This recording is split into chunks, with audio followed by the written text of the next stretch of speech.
connect the dots with emotion, not logic. You want to be able to articulate what people are already feeling into words. Yeah, you have to have a hook and then the explanation and then payoff at the end, right?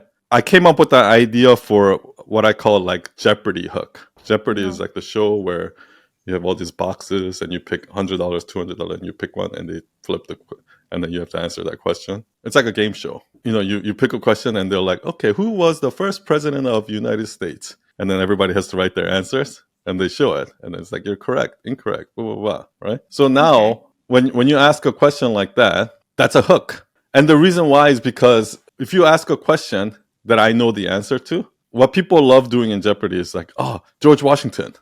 And then you know, people answer some right answer and it's like, oh yeah, see, I told you, right? I told you. That's what they want to say, right? And that's kind of like one way, an example of one way to create hook is like that. I'll ask a question which I think people think that they know the answer to. So you want to raise a question that you want people think that they know the answer to, because then they'll watch till the end to see if their answer was right or not. Okay. Do you understand what I mean? I see. So I might ask a question like, how many continents are there in the world? And then people are going to be like 5, 6, you know what I mean?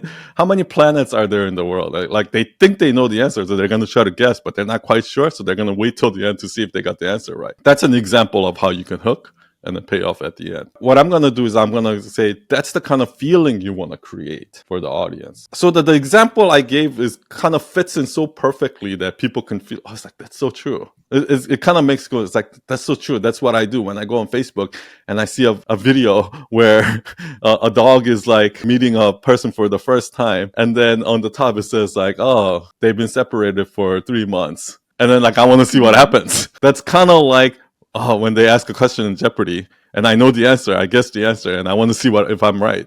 It's a very, very similar feeling. It's a similar emotion, right? That's why I always say connect the dots with emotion, not logic. So when I'm able to do that, people are going to be like, oh yeah, I get it. When Jordan Peterson explains something, he's like, you know, I always knew that, I always sensed that, but I didn't know exactly how to put it into words, and you articulated it perfect for me. You know how a lot of people say that about Jordan Peterson? That's what you want. Yeah. You don't want to teach them brand new information. You want to be able to articulate what people are already feeling into words. The only way you can do that is you have to do it yourself first, emotionally. What does this feel like? What does it feel like? And then and try to reverse engineer this. Why does it feel like that? And then articulate it.